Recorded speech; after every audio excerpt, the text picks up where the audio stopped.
Hello everyone, welcome back to Kirklees Guitar School. So last week, I'll put a card up, last week I did a video on Still Got the Blues, which has done really well. Thank you for your support on that. So I figured this format and this sort of style of video works, so we're going to have a go at another one. So we're going to have a go at the intro and then the riff for Whiskey in the Jar. It's going to be quite a long one today, so make yourself a brew, get comfy and we'll get into it. So we're going to do the entire intro, then with the riff at the beginning as well. Use the chapters, have a look at the bar along the bottom, use the chapters. If you know anything already or you feel like you need to go back, they're there for you to use. So we're going to tackle this bit first. Now, I'm going to break it down, don't panic, but this is the...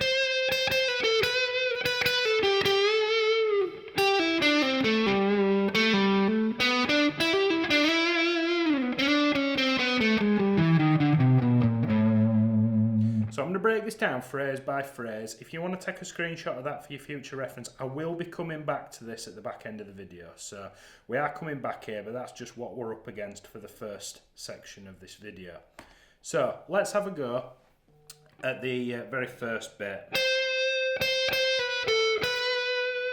So I'm going to start this phrase with my middle finger on the 13th fret of the B string, and we're going to pick that 3 times before pulling off to the 12.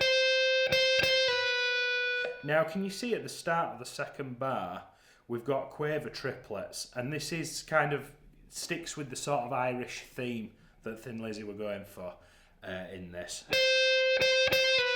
And after you've pulled off to that 12, with your ring finger, I want you to play fret 14 on the G.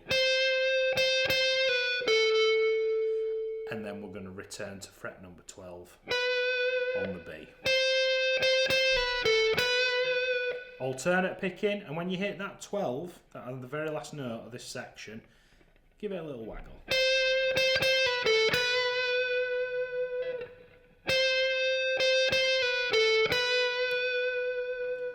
So we've got a lot of work to do, so I'm going to be rattling through these fairly quick. Use the chapters or the pause feature if you want to get this under your fingers. Okay, so that's phrase number 1, which directly leads into a very similar phrase, but what we're actually going to do, you know how I said we wanted to start the previous phrase with the middle finger on the 13th fret? We're going to do a position shift now because we need to play the 10th fret in the 3rd note, don't we? So I'm going to take, instead of being in what we call 12th position, which means my index finger is hanging around the 12th fret, I'm going to move everything down 2 frets and then play that 12, the first 12 of the phrase, with my ring finger so that I can then pull off to the 10. So phrase number 1 would go... Then I'd move everything down 2 frets, start with the 12th fret with my ring finger, pick that twice, pull off to the 10, 12th fret on the string above, and then pick it another time and do a full bend.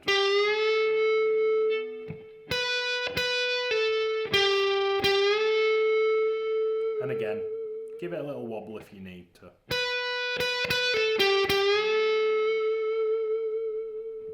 So part 1, part 2, again now would be a good time to pause if you need it. I think there's 6 sections for this intro lick. Now, this 3rd section, I'm thinking A minor pentatonic,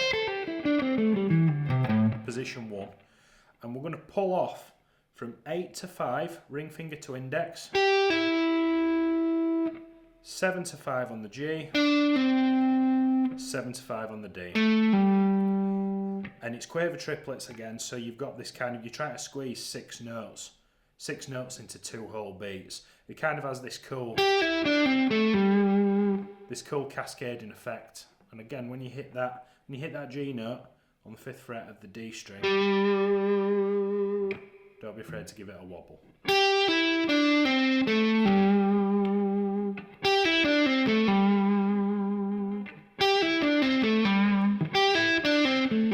And I'm actually picking the B string with a downstroke, and then personally I'm going up, up, down, up, up. Now, it's not the end of the world. You will be forgiven if you can do downstrokes for all of those, but that's personally what I'm doing. Again, pause if you want to get that under your fingers. If not, now this fourth one looks challenging. It's not as memorable as the others, but hopefully I can give you a couple of tips that will make it a little bit more memorable. Once you get over this, the rest of it's a doddle. Okay, this is the hardest of the sort of 8 slides that I've got for today. But it's not hard because it's difficult to play. It's hard because it's not the most. It's a bit what we call wafty. It's very it's not very memorable, and that's what makes it difficult. So what we're going to do, we're staying in that sort of A minor pentatonic-ish shape. It's questionable whether we are in A minor for this section or whether it's because the riff's in E minor. But I'm thinking this shape, and it will actually branch up into second position as well. So this is what I'm thinking, and this is how I'm sort of getting it in there in my brain. So I am pulling off from the 7th fret of the D string to the 5th fret and then hammering back onto the 7 like this.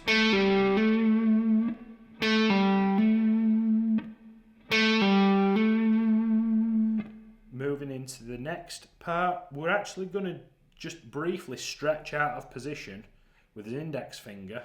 Now, we're going to then hammer onto the 7. My hands are big enough where I can actually hammer onto that 7th fret. It's not the end of the world if you want to use your pinky there.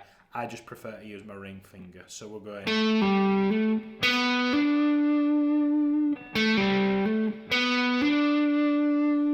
And then we're going to do the same distance, but between 5 and 8 on the B string. But then we're going to pull back off to that 5. And you can see how they're quaver triplets again.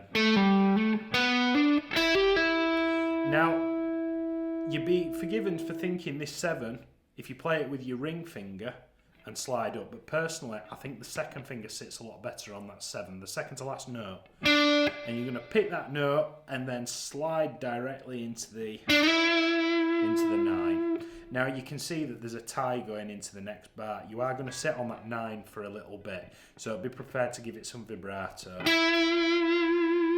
So the whole lick.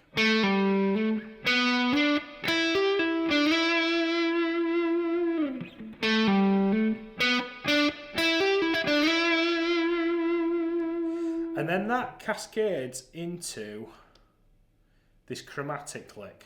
Now what I'm going to do is I'm going to start on the 7th fret with my ring finger. You'd be forgiven for thinking pinky, but there's method in my madness.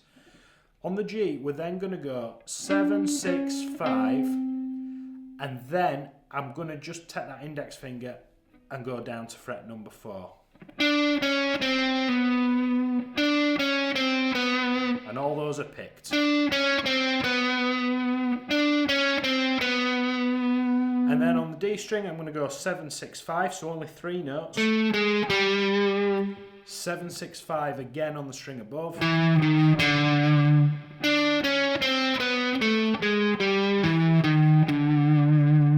And then this is why I wanted to keep held in this position, because we're actually going to stretch up to that C note on the 8th fret now, on the low E string, and do 4 notes all together.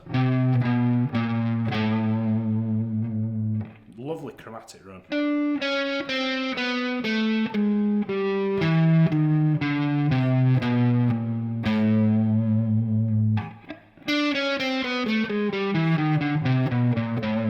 And that's strict down and up picking, is that, okay? Right, so that being said, there's all of the parts again. So you've got 1, 2, 3, 4, 5 blocks there. So you've got the 13,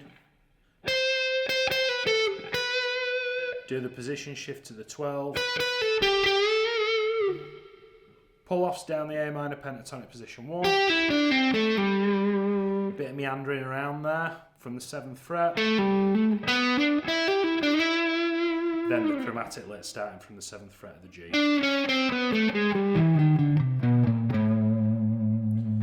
So now would be a really good point to either pause it here and try and stitch it all together, or potentially go back and have a quick look at the previous couple of slides before we move on. Okay. Now mentally, I think of this as two completely different sections of the song, and you can hear in the record there's this lovely intro, and then it fades out, and then you hear the acoustic guitar come in with the G, F, and then the riff that we're going to have a look at in a second. I think that was just a nice little ditty that they weren't quite sure what to do with and just glued it onto the front of one of the songs, and it just happened to be Whiskey in the Jar. And I think it's cool for what it is. Tone-wise, I'm using rhythm pickup, and but I've actually got my tone knob all the way up. Depending on how dark a guitar sounds, I've got used to this lovely 60s spec standard today. My other Les Paul was a little bit too dark for that sound. So I know they're renowned for using Marshalls and Les Pauls, but it is actually it's neck pickup, but it's bright neck pickup, if that makes sense. Anyway, sorry, stop waffling. Right, so we're going to have a look at this bit now, which is the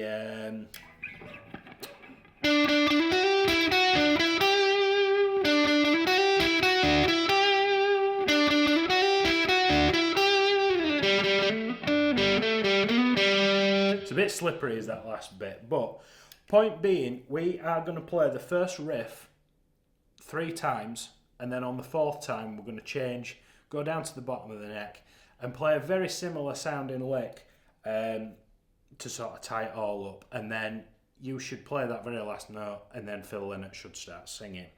So let's have a look at the top lick first. Now, there's something really, really, really particular about this lick that I want you to pay attention to.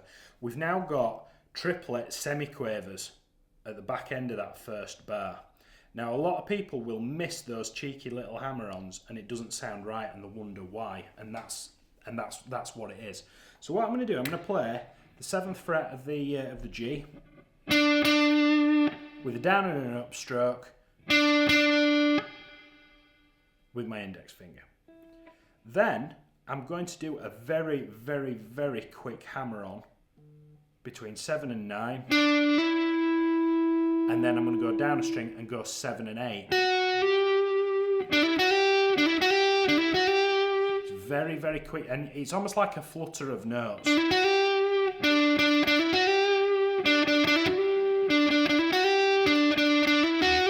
Again, I'm using alternate picking. I think if you try to downpick this all, you wouldn't get there. Then with the ring finger, I've got the 9th fret of the G, 7th fret of the B, index finger. I'm then going to move that index finger up to the G, 9th fret, and then middle finger on that 8. See how that 8 comes twice in that bar, and I want you to use your middle finger for both of those. And when you sit on that 8, sit there for a while. Yeah, how I stumbled over it then. It's quite once you get it, it's like riding a bike. You won't forget it. But just sort of try and chuck your fingers through that as quick as you can. Think of it as a flutter and a flurry of notes, as opposed to being the same as the rest of them. Now you can see at the end of that bar, we've got a repeat marker. You've got that bracket, and then ×3. I want you to play that lick 3 times for me before you move on to the reciprocal one, which is coming up right now. So pause if you need to work on that a little bit more. If not, on the 4th repetition, follows the same rhythm, but we're now going to move all the way down into 1st position. In fact, I'm going to play that in 2nd position, actually, in hindsight.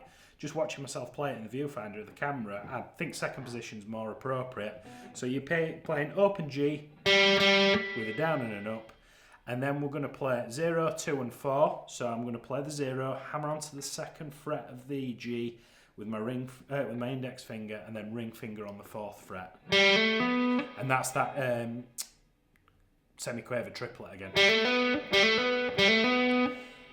3rd fret of the B string with my middle finger. 0, 2, 0 on the G with the index finger, and then with the index I'm going to slide into that 4. Now when you get a slide like that, 4th fret, and it doesn't give you any clue on where to slide from, I always think a good barometer for that's 2 frets. Unless it's some sort of like 80s Van Halen-y rocky thing where you can hear them sliding up the whole neck, right up to the dusty end. But just in this kind of application, 2 frets is plenty. And then we're going to finish with an open.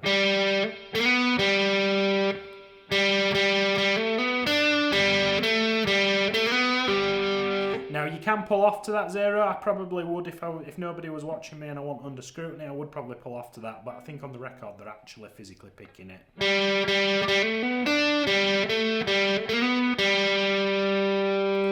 So just for your reference, again, there is both parts stitched together. Now would be a good time to pause or take a screenshot. And if not, we made it. So I think this format of lessons is really good, and I look forward to doing some more. If you've any suggestions for any sort of lead guitar things that you'd like me to break down, please do let me know in the comments. I post 2 lessons a week, minimum. I try and do one acoustic guitar and 1 electric guitar. That's the plan currently. You can watch some more of my videos on a playlist over here, or you can subscribe to the channel for notifications of when our next lessons go live. I've got loads more content coming up this year and I'm really excited for it. I'll catch you in the next one. Cheers.